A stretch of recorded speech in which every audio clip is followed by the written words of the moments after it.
Okay, so we need to write the equation of a tangent line. So writing the equation of a tangent line of f of x at x equals a.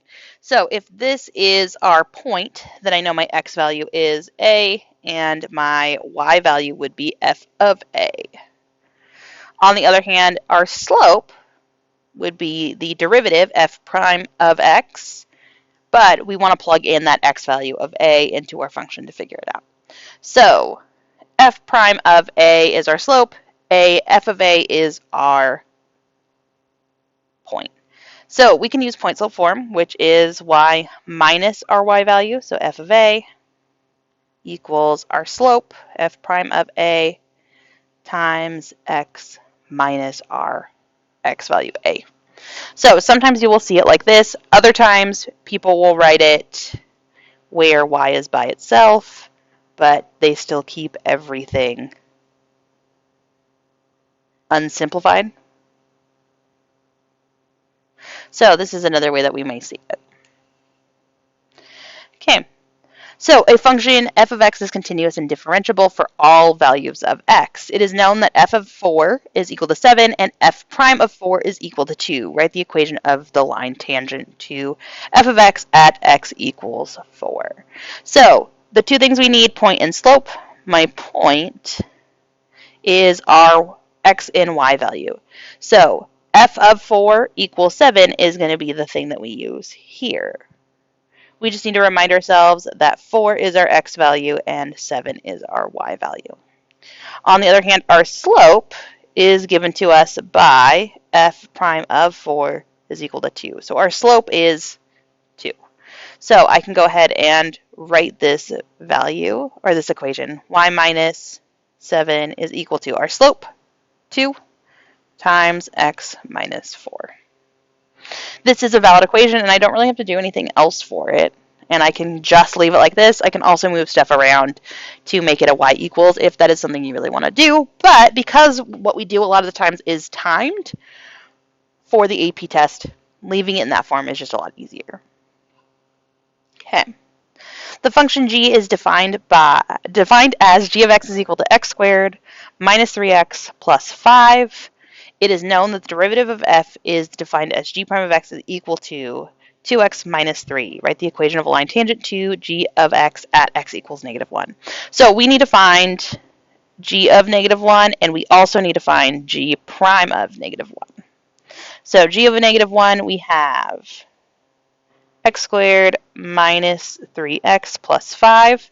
Our x value is negative 1. Negative 1 squared is 1. Negative 3 times negative 1 is positive 3 plus 5. So if I add all of these together, that should give us 9. On the other hand, we have 2x minus 3 for our derivative. When I plug in negative 1, we get 2 times negative 1 minus 3, which gives us negative 5. So this is my point, negative 1, 9, and my slope is negative 5. So y minus 9 is equal to negative 5 times x. We're doing minus a negative 1, and because we are doing minus a negative, I can go ahead and write plus 1. We have one more here when we are using a table.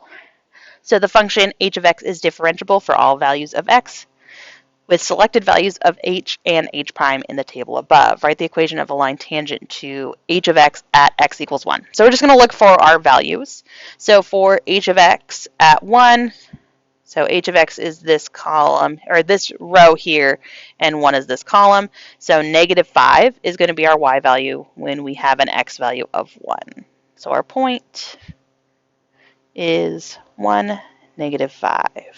For our slope, we need to look at that derivative column. So our derivative, 1 right below it, we're looking at this one, and at 1, so we're looking at this one right here, negative 4.